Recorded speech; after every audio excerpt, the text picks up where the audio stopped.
আজকে ভেবেছিলাম যে বিয়ে সংক্রান্ত আরো অন্যান্য বিষয়গুলো যেগুলো বাকি আছে ওগুলো নিয়ে আলোচনা করব, কিন্তু বর্তমান বিশ্বের যে অবস্থা আমরা অনেকেই জানি। ফিলিস্তিনের মজলুম মুসলমানদের উপর একের পর এক দখলদার ইসরায়েলি হানাদার বাহিনী জালেমরা কি করতেছে, নির্দয়ভাবে অন্যায়ভাবে আক্রমণ চালাচ্ছে।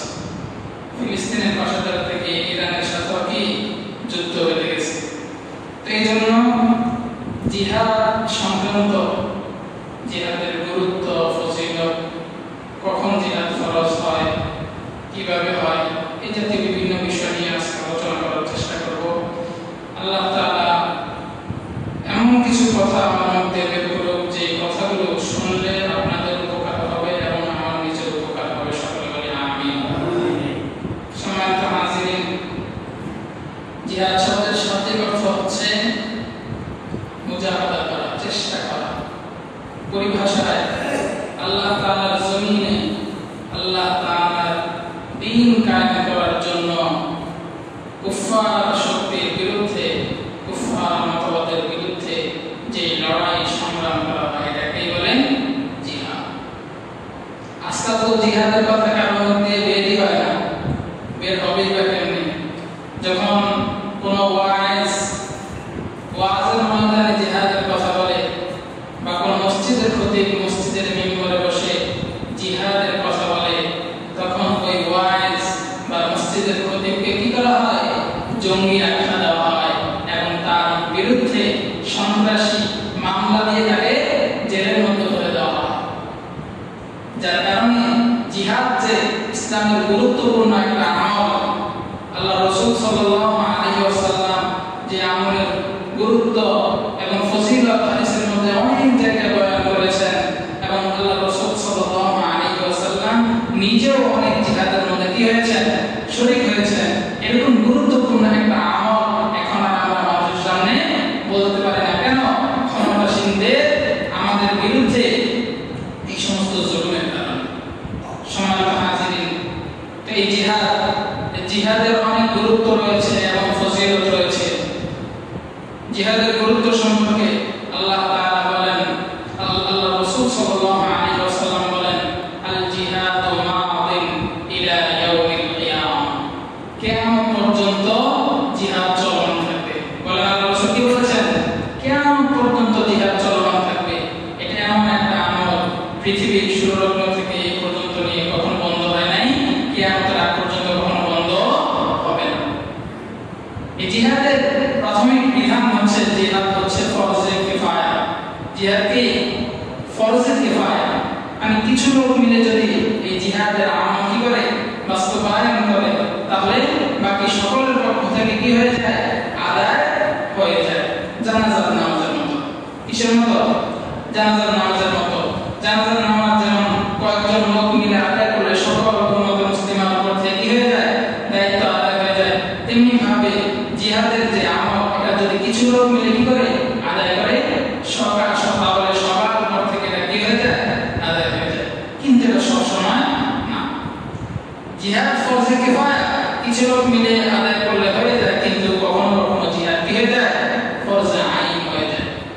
বলেন জিহাদ কখনো কখনো কি হয়ে যায়? ফরজে আইন হয়ে যায়। যখন জিহাদ ফরজে আইন হয়ে যায়, তখন সবার উপর জিহাদ করা ফরজ। সামর্থ্যবান সবাইকে কি করতে হবে? জিহাদ করতে হবে। সম্মানিত হাজিরিন, ওই সময় কোনো নারী কি করবে না? তার স্বামীর অনুমতি কি করবে না? তোয়াক্কা করবে না। এবং কোনো দাস তার মনিবের অনুমতি তোয়াক্কা করবে না। যখন জিহাদ সবার উপর ফরজে আইন হয়ে যায়, সবার কি করতে হবে? জিহাদ করতে হবে। সম্মানিত হাজিরিন, তো বলতেছিলাম এই জিহাদের কি রয়েছে? অনেক গুরুত্ব রয়েছে। দেখেন, বিধর্মীরা, বিশেষ করে খ্রিস্টান, ইহুদি, প্রগতিশীল এবং যারা নিজেদেরকে কি করে? মডার্ন দাবি করে, তারা এই জিহাদকে সন্ত্রাস বলে আখ্যা দিতে চায়। জিহাদ আর সন্ত্রাস কিন্তু কখনোই এক না। এই জিহাদের গুরুত্ব কেন রয়েছে? দেখেন, মানুষের শরীরে বিভিন্ন ধরনের কি দেখা যায়? রোগ দেখা যায়, যায় না? তো রোগ দেখা গেলে কি করে? মানুষ সাধারণত ডাক্তারের কাছে যায়। ডাক্তার বিভিন্ন কি করে? চিকিৎসা দেয়, সে ডাক্তারের চিকিৎসা অনুযায়ী ওষুধ গ্রহণ করে, আস্তে আস্তে তার কি হয়ে যায়, রোগ ভালো হয়ে যায়।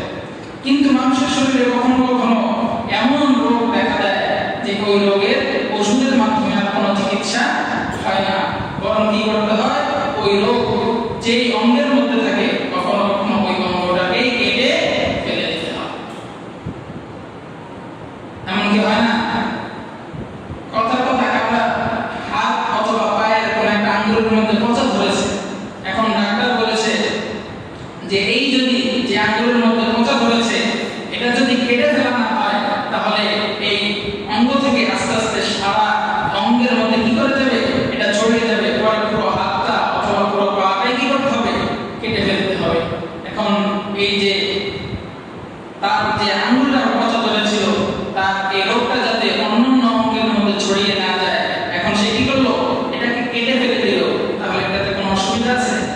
অসুবিধা নাই। তো জিহাদ হচ্ছে এমন একটা বিষয় যখন কাফের শক্তিরা একের পর এক কি করে মুসলমানদের উপর আক্রমণ করে, মুসলমানদের স্বাধীনতা হরণ করে, মুসলমানদেরকে ঠিকমতো আল্লাহর জমিনে আল্লাহ তাআলার দ্বীন কায়েম করতে দেয় না, নামাজ পড়তে দেয় না, রোজা রাখতে দেয় না এবং অন্যান্য বিধিবিধানগুলো পালন করতে দেয় না। একের পর এক যখন তারা এই সমস্ত কাজ করে আর তাদের এই সমস্ত কাজের আর জন্য যদি কোনো উপায় না থাকে এগুলো থেকে তাদেরকে বিরত রাখা, তখন তার একমাত্র সমাধান হচ্ছে তাদের বিরুদ্ধে কি করা, জিহাদ করা। সম্মানিত হাজিরিন, এই জিহাদের অনেক গুরুত্ব রয়েছে, যেমনি রয়েছে জিহাদের গুরুত্ব তেমনি রয়েছে জিহাদের কি ফজিলত। জিহাদের গুরুত্ব সম্পর্কে আল্লাহ তাআলা পবিত্র কালামুল মাজিদের মধ্যে বলেন, ওয়াকাতিলুল মুশরিকিনা কাফাতান কামা ইউকাতিলুনাকুম কাফা, তোমরা সমবেত হবে একদম সবাই মিলে মুশরিকদের বিরুদ্ধে কি করো, জিহাদ করো, কামা ইউকাতিলুনাকুম কাফা, যেভাবে সমবেতভাবে তারা তোমাদের বিরুদ্ধে কি করে, জিহাদ করে।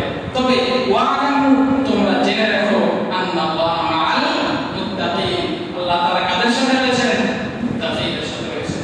আল্লাহ তাআলা পবিত্র কালামে মাজিদের মধ্যে আরেক জায়গায় বলেন, ইন্নাল্লাহা আশতারা মিনাল মুমিনিনা আনফুসাহুম ওয়া আমওয়ালাহুম বিআন্না লাহুমুল জান্নাহ ইউকাতিলুনা ফি সাবিলিল্লাহি ফায়াকতুলুনা ওয়া ইউকতালুন ওয়া'দান আলাইহি হাক্কান ফিত তাওরাতি ওয়াল ইনজিলি ওয়াল কুরআন ওয়া মান আওফা বিআহদিহি মিনাল্লাহি ফাস্তাবশিরু বিবাই'iকুম আল্লাযী বায়া'তুম বিহি ওয়া যালিকা হুয়াল ফাওজুল আযীম। আল্লাহ তাআলা বলেন, আল্লাহ তাআলা তোমাদের জান এবং মালকে ক্রয় করে নিয়েছেন। আমাদের জান এবং আমাদের সম্পদ এটাকে ক্রয় করে নিয়েছেন আল্লাহ তাআলা। তো আমরা যখন কারোর সাথে কোনো জিনিসের ক্রয় বিক্রয় করি তখন এক পক্ষ একটা জিনিস দেয়, অপর পক্ষ কি করে, আরেকটা জিনিস দেয়। কথা দোকানের মধ্যে আমি গেলাম, টাকা নিয়ে গেলাম, আমার একটা জিনিসের প্রয়োজন, কথা আমার পেঁয়াজের প্রয়োজন, রসুন, চাল, ডাল ইত্যাদির প্রয়োজন, আমি টাকা দিলাম, সে কি করলো, আমাকে মালগুলো দিয়ে দিল। তো আল্লাহ তাআলা তো আমাদের থেকে কি করেছেন, আমাদের জান মাল ক্রয় করে নিয়েছেন। তো বিনিময়ে আল্লাহ তাআলা আমাদেরকে কি দিয়েছেন, আল্লাহ তাআলা বলেন, বিআন্না লাহুমুল জান্নাহ, আমি তোমাদেরকে কি দিয়েছি, জান্নাত দিয়েছি। ইন্নাল্লাহা আশতারা মিনাল মুমিনিন, আল্লাহ তাআলা মুমিনদের থেকে, কাদের থেকে, মুমিনদের থেকে ক্রয় করে নিয়েছেন আনফুসাহুম, তাদের জান, ওয়া আমওয়ালাহুম, এবং তাদের মাল। কেন, বিআন্না লাহুমুল জান্নাহ, তাদের জন্য জান্নাত। ইউকাতিলুনা ফি সাবিলিল্লাহ, তারা কি করবে, আল্লাহর রাস্তায় জিহাদ করবে, কিতাল করবে, কুফার শক্তির বিরুদ্ধে লড়াই করবে। ফায়াকতুলুন, এই লড়াই করতে গিয়ে তারা কি করবে, হত্যা করবে। ওয়ায়ুকতালুন, আবার তারা নিজেরাও কি হবে, নিহত হবে। ওয়া'দান আলাইহি হাক্কান ফিত তাওরাতি ওয়াল ইনজিলি ওয়াল কুরআন, আল্লাহ তাআলার যে ওয়াদা এটা সত্য, এটা তাওরাতের মধ্যে, ইনজিলের মধ্যে এবং পবিত্র কালামে মাজিদের মধ্যে কি বিদ্যমান রয়েছে। ওয়া মান আওফা বিআহদিহি মিনাল্লাহ, আল্লাহ তাআলার চাইতে ওয়াদা পূরণকারী আর কে আছে, আল্লাহ তাআলার মতো ওয়াদা পূরণকারী আর কেউ নাই। ফাস্তাবশিরু বিবাই'iকুম আল্লাযী বায়া'তুম বিহি, সুতরাং তোমরা আল্লাহ তাআলার সাথে এই যে একটা সদাই করলা, কেনাকাটার একটা লেনদেন করলা, এই লেনদেনের মাধ্যমে তোমরা কি করো, সুসংবাদ গ্রহণ করো। ফাস্তাবশিরু বিবাই'iকুম আল্লাযী বায়া'তুম বিহি, তোমরা সুসংবাদ গ্রহণ করো এই কেনাবেচার কারণে। ওয়া যালিকা হুয়াল ফাওজুল আযীম, আর তোমাদের এই কেনাবেচাটা এটাই হচ্ছে অনেক বড় কি সফলতা।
তাহলে এই জিহাদের গুরুত্ব আছে কি নাই?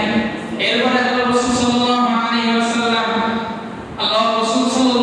ওয়াসাল্লাম কাছে আরেকজন সাহাবী প্রশ্ন করলেন, আইয়ুন নাসি আফদালু, মানুষের মধ্যে কোন মানুষ সবচেয়ে বেশি উত্তম?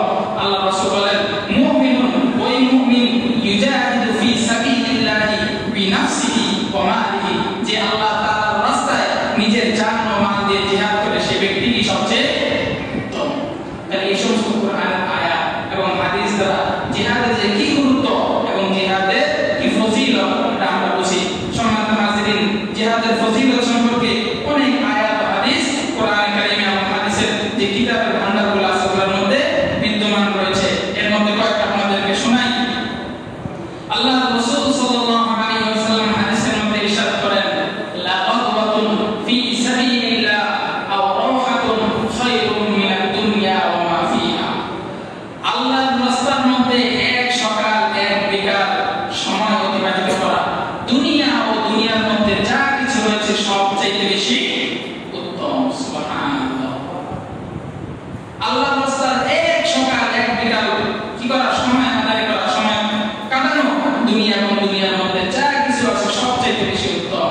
এরপরে আল্লাহ রাসূল সাল্লাল্লাহু আলাইহি ওয়াসাল্লামের এক সাহাবী এসে কি করলেন, আল্লাহ রাসূলকে প্রশ্ন করলেন যে, ইয়া রাসূলুল্লাহ, আপনি কি করেন? আপনি জিহাদের পরিবর্তে এমন একটা আমল আমাকে বলে দেন যেটা কি হয়, জিহাদের সমপরিমাণ হয়। মানে জিহাদ করলে যে পরিমাণ সওয়াব পাওয়া যাবে ওই আমল করে আমি কি করব, এমন সওয়াব পাবো। আল্লাহ রাসূল প্রথমে বললেন যে, আমি তো এমন কোনো আমল খুঁজে পাচ্ছি না, আমি এমন কোনো আমল খুঁজে পাচ্ছি না যে আমল কি হবে, জিহাদের সমপরিমাণ হবে। অথবা আল্লাহ রাসূল সাল্লাল্লাহু আলাইহি ওয়াসাল্লাম বলেন, যখন কোনো মুজাহিদ আল্লাহর রাস্তায় জিহাদ করার জন্য কি হয়, বের হয়, তখন থেকে তুমি কি করবা, নামাজ পড়বা। তখন থেকে নিয়ে একাধারে তুমি নামাজ পড়তে থাকবা। এরপরে তুমি একাধারে রোজা রাখতে থাকবা। কখন কি করবা না, রোজা ভাঙবা না, একাধারে জিকির আজকার তাসবিহ তাহলিল করতে থাকবা। তোমার আমলের মধ্যে কোনো কমতি থাকবে না। তখন সাহাবী প্রশ্ন করলো যে, এমনটা কি কেউ করতে পারে না? বলেন, একাধারে নামাজ পড়া, দীর্ঘ সময় ধরে নামাজ পড়া সম্ভব? একাধারে রোজা রাখা, একের পর এক রোজা রাখা সম্ভব? সম্ভব না। তখন আল্লাহ রাসূল সাল্লাল্লাহু আলাইহি ওয়াসাল্লাম বলেন, যে ব্যক্তি জিহাদের ময়দানে যায় তার যে ঘোড়াকে ঘাস খাওয়ার জন্য কি করা হয়, একটা দড়ি দিয়ে বেঁধে দেওয়া হয়। এই দড়ির মধ্যে থেকে তার ঘোড়া ঘুরে ঘুরে যে ঘাস খায়, এই ঘাস খাওয়ার বিনিময়ে মুজাহিদকে সওয়াব দেওয়া হয়। সুবহানাল্লাহ। জিহাদের মতো এত গুরুত্বপূর্ণ একটা আমল, এত ফজিলতপূর্ণ একটা আমল কিন্তু আজকে আমাদের মধ্যে নাই বলতে চলে। জিহাদ করার যে একটা আকাঙ্ক্ষা আমাদের মনের মধ্যে থাকতে হবে। আল্লাহর রাস্তায় শহীদ হওয়ার আকাঙ্ক্ষা মুমিনের মনের মধ্যে থাকতে হবে। যদি না থাকে সে প্রকৃত ঈমানদার না, তার মনের মধ্যে কি আছে, মুনাফিকি আছে। সম্মানিত হাজিরিন, এরপরে জিহাদের আরেকটা ফজিলত, জিহাদ করতে গিয়ে অনেক মানুষ নিহত হয়।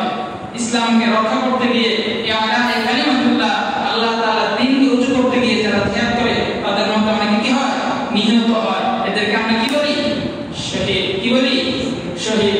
এই শহীদের সম্পর্কে আল্লাহ তাআলা বলেন, ওয়ালা তাকুলু ফি সাবিলিল্লাহি আমওয়াতা বাল আহইয়াউ ওয়ালাকিন লা তাশউরুন।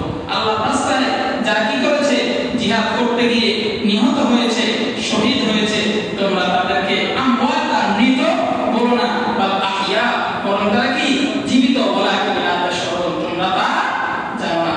একটা মানুষ যখন জিহাদ করে আল্লাহর রাস্তায় শহীদ হয়, সাথে সাথে তার নিয়ত যদি কি থাকে, সহি থাকে, ইখলাসের সাথে সে যদি জিহাদ করে, তাহলে তার মৃত্যুর সাথে সাথে আল্লাহ তাআলা তাকে জান্নাত দিয়ে দেন। সুবহানাল্লাহ।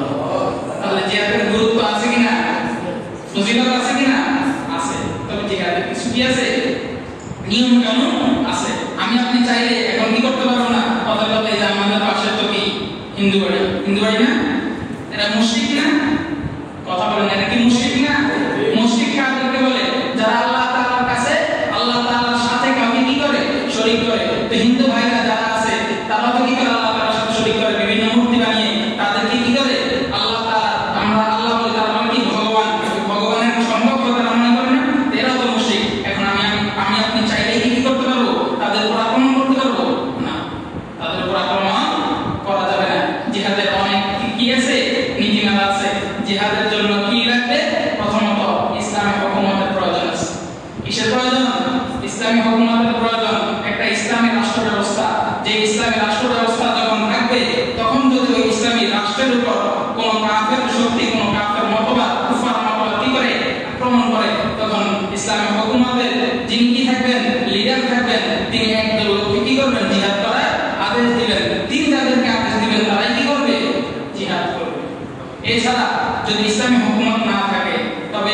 আলেম ওলামা সমর্থিত, সমস্ত মুসলমানদের থেকে সমর্থিত একজন আমির থাকতে হবে। একজন কি থাকবে? আমির থাকবে, যে আমিরের তত্ত্বাবধানে কি করতে থাকবে? মানুষ জিহাদ করবে। কেউ চাইলেই কারো উপর এভাবে আক্রমণ করতে পারবে না এবং আক্রমণ করে এটাকে জিহাদ বলে চালিয়ে দিতে পারবে না। জিহাদের অনেক নীতিমালা আছে। সম্মানিত হাজিরিন, আজকে বিশ্বের চারদিকে যখন চেয়ে দেখি মুসলমানদের উপর একের পর এক আক্রমণ হচ্ছে কি হচ্ছে না? যখন এই মুসলমানদের পক্ষ হতে কোন ব্যক্তি দাঁড়াতে চায়, মুসলমানদের পক্ষে দাঁড়িয়ে কাফের শক্তির বিরুদ্ধে তাদের যে শক্তি আছে সেটা প্রদর্শন করতে চায়, তখন বাংলাদেশের কিছু কিছু মানুষ তাদের আকীদা নিয়ে প্রশ্ন তোলে। তাদের কি করে? আকীদা নিয়ে প্রশ্ন তোলে। আরে ফিলিস্তিনের মুসলমানদের পাশে ইরান দাঁড়িয়েছিল, হ্যাঁ তাদের মধ্যে অনেকগুলো কি আছে? ভাগ আছে। তারা শিয়াদের মধ্যে কি আছে? ভাগ আছে। শিয়াদের মধ্যে সবাই কিন্তু গোমরা না, পথভ্রষ্ট না, সবাই কাফের না, ফাসিক না। শিয়াদের মধ্যে কিছু আছে কি যাদেরকে ওলামায়ে কেরাম গোমরা পথভ্রষ্ট বলেন না। শিয়াদের মধ্যে যারা একবারে হযরত আলীকে খোদা মনে করে, এরা কি কাফের বলেন? এরা কি কাফের। আবার কিছু আছে হযরত আলীকে অতিরিক্ত মাত্রায় কি করে? সম্মান দেখায়। সম্মান দেখাতে গিয়ে কখনো কখনো হযরত আবু বকর, ওমর এবং আল্লাহ রাসূল সাল্লাল্লাহু আলাইহি ওয়াসাল্লাম আহলে বাইতের অনেকে কি করে? গালমন্দ করে। অনেকে কি করে? গালমন্দ করে। এরাও গোমরা। কিন্তু শিয়াদের মধ্যে কিছু লোক এমন আছে যারা শুধুমাত্র হযরত আলীকে কি করে? একটু বেশি মর্যাদার চোখে রাখে। তারা আবু বকর সিদ্দিক, ওমর ফারুক, ওসমান তাদের কাউকে কি করে না? গালিগালাজ করে না এবং হযরত আলীকে খোদা বলে কি করে না? মানে না। এরা তো কি না? এরা গোমরা না বা এরা কাফের না। তো যাই হোক, বলতেছিলাম এই যে ইরান আজকে মুসলিমদের পাশে দাঁড়াচ্ছে, আর আমরা এখন কি করতেছি? ইরানের আকীদা ঠিক আছে কিনা, হ্যাঁ, এগুলো নিয়ে প্রশ্ন করতেছি। আবার আমাদের মধ্যে অনেকে এমন বলতেছে যে এতদিন শুনছি শিয়ারা খারাপ, এখন তো শিয়ারাই কি করতেছে? মুসলমানদের পাশে দাঁড়াচ্ছে, তো অন্য কোন মুসলমানদেরকে তাদের পাশে দাঁড়াতে দেখতেছি না। এটা বলে তারা কি করতে চায়? শিয়াদের যে আকীদা মতবাদ এগুলোকে আবার সহি বলে চালিয়ে দিতে চায়। শিয়ারা মুসলমানদের পাশে দাঁড়িয়েছে ঠিক, কিন্তু তাদের যে মূল আকীদা এটা ভ্রান্ত, এটা আপনাকে মানতেই হবে। শিয়ারা মুসলমানদের পাশে দাঁড়িয়েছে এটা ভালো, তাই বলে শিয়াদের যে আকীদা আছে, মতবাদ আছে, এগুলোকে মেনে নেওয়া যাবে না। সম্মানিত হাজিরিন, আসুন কাদের বিরুদ্ধে জিহাদ করতে হয়? এর মধ্যে কয়েক ধরনের শ্রেণী আছে। এক নাম্বার, যারা মুসলমান বা ইসলামী রাষ্ট্রের উপর কি করে? আক্রমণ করে মুসলমানদের স্বাধীনতাকে হরণ করতে চায়, তাদের বিরুদ্ধে কি করতে হয়? জিহাদ করতে হয়। আবার কখনো কখনো মুসলমান হয়ে মুসলমানদের বিরুদ্ধে জিহাদ করতে হয়। কথার কথা, কোন মুসলমান সম্প্রদায় যদি কি করে দেয়? ইসলামের কোন শিয়ার, যেমন আযান দেওয়া, যাকাত দেওয়া, এগুলো হচ্ছে ইসলামের শিয়ার, ইসলামের বিধান, এগুলোকে যদি তারা কি করে? নিষিদ্ধ করে দেয়, তাদের বিরুদ্ধে কি করা লাগবে? জিহাদ করা লাগবে। যেমন আল্লাহ রাসূল সাল্লাল্লাহু আলাইহি ওয়াসাল্লাম ওফাতের পর কিছু লোক যাকাত দেওয়াকে কি করেছে? নিষেধ করেছে। হযরত আবু বকর সিদ্দিক রাদিয়াল্লাহু তাআলা আনহু তাদের বিরুদ্ধে কি করেছেন? জিহাদ ঘোষণা করেছেন। তো ইসলামের মূল যে বিধিবিধান আছে এবং ইসলামের শিয়ার যেগুলো আছে, এগুলো যদি কোনো মুসলমান কি করে? নিষিদ্ধ করে দেয়, তাহলে মুসলমানদের বিরুদ্ধে কি করা লাগে? জিহাদ করা লাগে। এরপর আসেন জিহাদের হুকুম। জিহাদের হুকুম প্রথমে বলেছিলাম, জিহাদ হচ্ছে কি? ফরজে কিফায়া। কিছু মানুষ আদায় করলে কি হয়ে যায়? আদায় হয়ে যায়। কিন্তু সবসময় জিহাদ ফরজে কিফায়া থাকে না। যখন নফিল আম হয়, ব্যাপকভাবে জিহাদ শুরু হয়ে যায়, তখন সবার উপরে কি? জিহাদ করা ফরজ। এরপরে জিহাদের কি আছে? শর্ত আছে। এই শর্তের মধ্যে কি? যাদেরকে বিরুদ্ধে আপনি কি করবেন? জিহাদ করবেন, এদের কাছে যদি দ্বীনের দাওয়াত না পৌঁছে থাকে, এদের কাছে যদি কি না পৌঁছে? দ্বীনের দাওয়াত না পৌঁছে থাকে, তাহলে তাদের কাছে কি করা? দ্বীনের দাওয়াত দেওয়া। আরো অনেকগুলো কি আছে? শর্ত শরায়াত আছে এবং জিহাদের অনেক আদব আছে। সবচেয়ে বড় যে বিষয় জিহাদ করার জন্য, জিহাদের প্রস্তুতি থাকা। জিহাদের কি থাকা? প্রস্তুতি থাকা। আমাদের মধ্যে কয়জনের আছে জিহাদের প্রস্তুতি? জিহাদের প্রস্তুতির কথা বললে আমাদেরকে কি বানিয়ে দিবে? সন্ত্রাস আর জঙ্গি, বলেন ঠিক কিনা? জঙ্গি বানিয়ে দিবে না? বাংলাদেশের হাজার হাজার কওমি মাদ্রাসা আছে, এই কওমি মাদ্রাসার মধ্যে কোন ধরনের কোনো অস্ত্র নাই, তারপর বছরের পর বছর আমাদেরকে শুনতে হয়েছে কওমি মাদ্রাসার মধ্যে কি? জঙ্গির কারখানা। কওমি মাদ্রাসার মধ্যে নাকি কি? সন্ত্রাস তৈরি হয়। কওমি মাদ্রাসার মধ্যে নাকি কি আছে? অস্ত্র আছে। শুনতে হয়েছে না আমাদেরকে? আপনারা দেখেছেন কোন কওমি মাদ্রাসার কি অস্ত্র? ওই যে কোরবানির সময় কি করে গরু জবাই করে, গরু জবাই করার কি আছে? ছুরি আছে। এটাই হচ্ছে কি অস্ত্র। অথচ ভার্সিটিগুলোর মধ্যে যারা নেতা, যারা ভার্সিটির মধ্যে নিজেদের রাজত্ব কায়েম করে, এদের প্রত্যেকের রুমের মধ্যে বুঝলে কি এই ছুরি বা সামান্য ধরনের অস্ত্র পাবেন না, বড় বড় অস্ত্র পাবেন, রিভলভার পাবেন, পিস্তল পাবেন, অনেক কিছু পাবেন। তারা কি হয় না? তারা জঙ্গি হয় না। মাদ্রাসার ছাত্ররাই কি হয়? জঙ্গি হয়। এরপরে দেখেন বর্তমান সময়ে এসে যখন এই সমস্ত বিষয় নিয়ে আলোচনা সমালোচনা হচ্ছে, তখন আমাদের দেশ নিয়ে কি করতেছে? বিভিন্ন আলোচনা সমালোচনা হচ্ছে যে ইরান তো একটা মুসলিম দেশ, তাদের এত শক্তি, যার কারণে তারা কি ইসরায়েল এবং আমেরিকার বিরুদ্ধে তারা কি করতেছে? লড়তেছে। বাংলাদেশের কি আছে? বাংলাদেশকে যদি আজকে পাশের দেশ ভারত থেকে আক্রমণ করে, অথবা ইসরায়েল তো নেতানিয়াহু তো বলেছে যে ইরানের পরে পরবর্তী পদক্ষেপ কাদের উপরে? পাকিস্তানের উপরে। তো পাকিস্তানের উপর হামলা করলে বাংলাদেশের উপর যে হামলা করবে না, এটার কি গ্যারান্টি আছে? তাহলে পরবর্তী পদক্ষেপে আমরা কি করতে পারি? ইসরায়েলের প্রশংসা করতে পারি। তো এখন অনেকে এসে বলতেছে যে আমরা তো যে কোনো সময় ওই ইসরায়েলের হামলার শিকার হতে পারি। তো ইসরায়েলের হামলা থেকে বাঁচার জন্য আমাদের কি শক্তি সামর্থ্য আছে? স্বাধীনতা আজকে প্রায় 53 থেকে 54 বছর কি হয়েছে? অতিবাহিত হয়েছে। বাংলাদেশ সামরিক শক্তির কি অবস্থা? এগুলো নিয়ে সমালোচনা করতে গিয়ে এক পর্যায়ে হুজুরদেরকে কি করে? দোষ দিয়ে দেয়। কাদেরকে দোষ দেয়? হুজুরকে দোষ দেয় যে হুজুররা কি করছে। আচ্ছা, বাংলাদেশের সামরিক শক্তি উন্নত করার ক্ষেত্রে হুজুরদের কোন কি আছে? দায়িত্ব পালন করার কোন কিছু আছে? সরকার দায়িত্ব নেবে, তারা সামরিক শক্তিকে উন্নত করবে। কিন্তু আমরা কাউকে পাই নাকি দোষারোপ করতে? পাই কারে? হুজুরদেরকে। আপনাদেরকে একটা মজার ঘটনা শোনাই যে একটা দেশ ছিল, একটা হুজুর আর একটা ছাত্র, বা একজন শিক্ষক একজন ছাত্র হাঁটতে হাঁটতে একটা দেশে গিয়ে উপস্থিত হয়েছেন, যে দেশের মধ্যে দুধের দাম যে ঘিয়ের দাম কি সেই। ছাত্র দেখে তো মহা খুশি, এই জায়গায় ঘিয়ের এত দাম, ঘি খাবো আর ঘি খেয়ে কি হবো? মোটা হবো।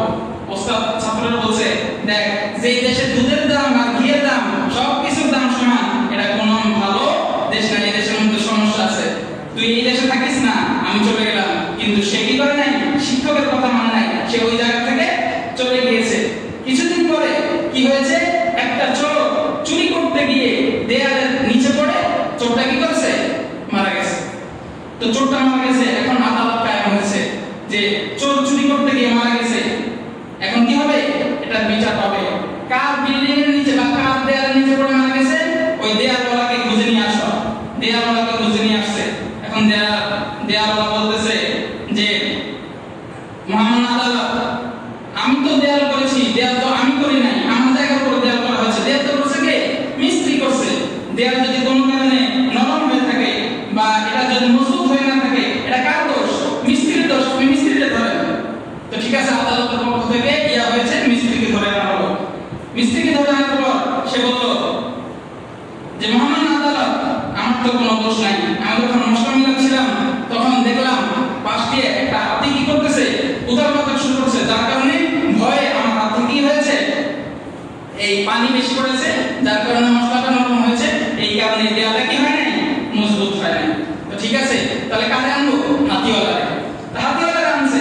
হাতিওয়ালারে আনার পর কি ব্যাপার? তোমার হাতি লাফালাফি করার কারণে, পাগলামি করার কারণে এই মিস্ত্রির কি হয়েছে? তার হাত থেকে পানি বেশি পড়ে এই দেয়ালটা নির্মাণ করার কারণে দেয়ালটা কি হয়েছে?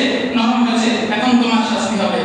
তো ওই ব্যক্তি বলল যে আমার হাতির কোনো দোষ নাই। আমার হাতির পাশ দিয়ে একটা মহিলা অনেক ধরনের স্বর্ণালঙ্কার পরে যাচ্ছিল। ওই স্বর্ণালঙ্কারের আওয়াজে আমার হাতি ভয় পেয়ে হাতি কি করছে?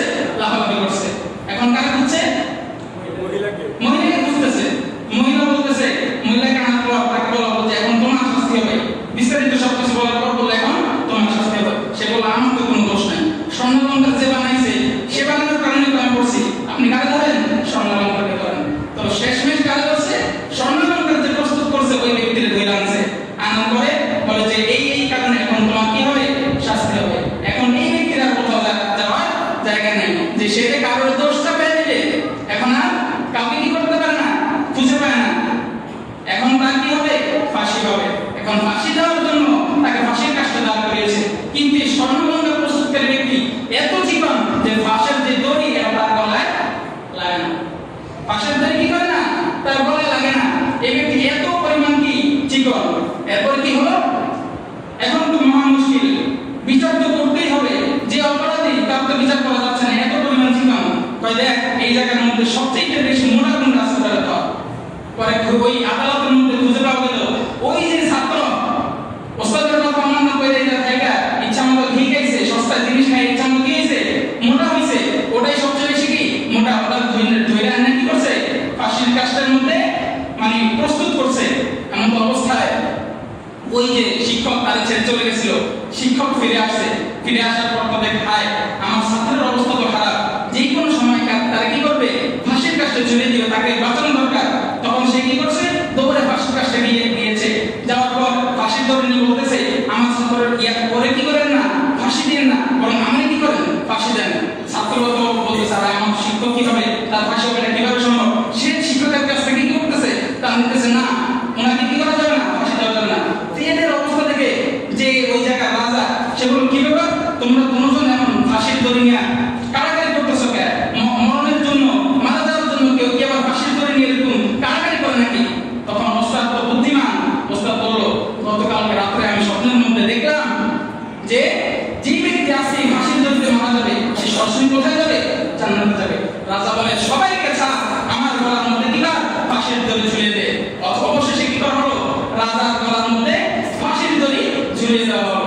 এই যে গল্পটা একটা কাল্পনিক গল্প, এটার মধ্যে শিক্ষণীয় বিষয় কি দেখেন, চোরে অপরাধ করে চুরি করতে গিয়ে মারা গিয়েছে, এটা তো ভালোই হয়েছে, অপরাধ করতে গিয়ে ধরা গেছে না, কিন্তু এটা বিচার করতে গিয়ে শেষ কারোর উপর যখন বিচার চাপাতে না পারে তখন একজন সাধারণ মানুষ ওই যে ছাত্রের উপর কি করতেছে, এই বিচার চাপিয়ে দিচ্ছে যে সেই যেহেতু সবচেয়ে মোটা তাকে কি করতে হবে, ফাঁসির কাছে ঝুলিয়ে দিতে হবে।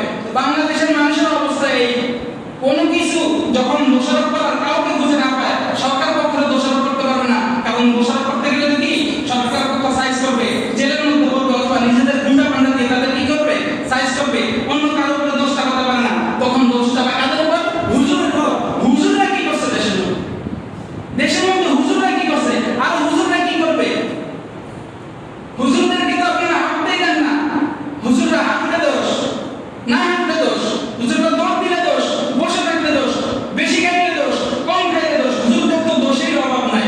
এই অবস্থায় হুজুররা কি করবে? কোথাও যদি কোনো হুজুররা কথা মাদ্রাসা ছাত্ররা নিজেদের শারীরিক চর্চার জন্য ব্যায়াম করে, সেটাকে তাদেরকে তো আপনারা কি করবেন, জঙ্গি বানিয়ে জেলের মধ্যে করে দিবেন। সেখানে হুজুররা দেশের জন্য কি করবে? হুজুরদেরকে ওরকম স্পেস দেন, স্বাধীনতা দেন, তারপরে গিয়ে দেখেন হুজুররা কিছু করে কিনা। তো এরকম দোষ চাপায় কারোর উপরে দোষ চাপাতে না পেরে হুজুরদের উপর দোষ চাপানো বাদ দিয়ে হুজুরদেরকে কি করেন, স্বাধীনতা দেন। আর প্রকৃত যারা দোষী তাদেরকে নিয়ে কি করেন, সমালোচনা করেন। স্বাধীনতার আজকে 53 বছর 54 বছর হয়েছে, দেশের সামরিক ব্যবস্থার কোনো কি নাই, উন্নয়ন নাই, সবাই তো নিজের আকর্ষণে ব্যস্ত, সবার নিজের সম্পত্তির পাহাড় করেছে, কিন্তু বাংলাদেশকে নিয়ে কাজ করার মতো কোনো মানুষ নাই। সম্মানিত হাজিরিন, তো বলতেছিলাম জিহাদের কি আছে, গুরুত্ব আছে, ফজিলত আছে, এবং জিহাদের কি আছে, জিহাদ করার জন্য কিছু শর্ত শারাত আছে। আল্লাহ তাআলা আমাদেরকে এই সমস্ত জিনিসগুলা বুঝে জিহাদের মতো এই একটা গুরুত্বপূর্ণ আমলকে বাস্তবায়ন করার তৌফিক দান করে, সকলে বলেন আমিন। এবং আমাদের একজন মুমিন